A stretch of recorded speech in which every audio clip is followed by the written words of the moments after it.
السلام عليكم ورحمة الله وبركاته.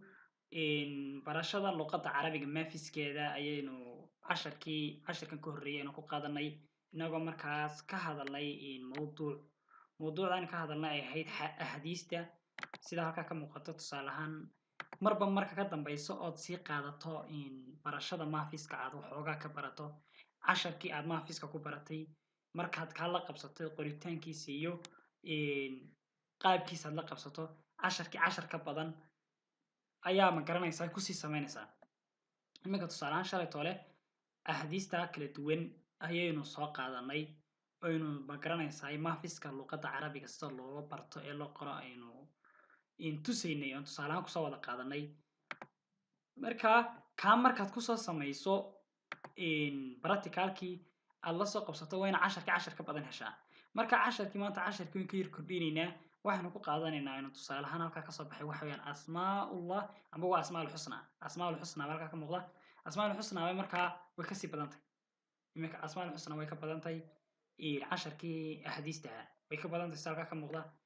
Marka inagu wada qori mayno oo dee ka wada gaarsiin mayno inaynu qorno waqti badan bay naga qaadanaysaa.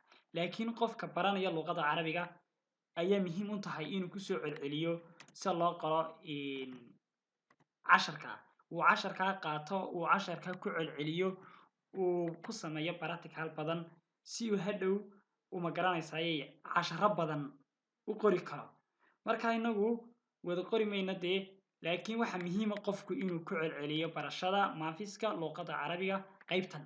Marka qaybtaas oo dhan buu qorayaa markuu qaybtaas oo dhan qoro uu ku celceliyo celcelis badan uu sameeyo hadhowto waxa laga yaabaa casharo badan inuu qoro dhowr page inuu qoro 4-5 page buugaag badan inuu qoro ayaa ma garanaysaa fududaanaysa dee. Marka waxaynu maanta waka casharkan uu ka badan yahay. Marka halkaas aad tegaysaa marka halkaa tagto halka qaybta 1 ayay tegaysaa. Marka waxaan tegaynaa waxaan u soo degaynaa bismillaahi halka ku qoran tahay tusaale ahaan tikaraynaa. Marka uu yar kooban yahay laakiin kii uu ka yar badan yahay casharkii shalay toole. Haddaynu halkii ku noqono aynu halkan ka hoose ku sii dhufano ka waran kii uu ka badan yahay. Marka casharkan ayaa markaa practical qofku ku qaadanaya. Casharka badan baa loo baahan yahay inuu ku soo celceliyo celcelis badan uu sameeyo maafiska luqadda carabiga. Hadhow toole qofkii marka waxa u fududaanayso inuu qoro pages badan oo carabiya. Marka insha Allah bidillah kariin intaasaynu iminka kusoo koobaynaa intan casharka xiga inta insha Allah soo gelin doono. سلام عليكم ورحمة الله وبركاته.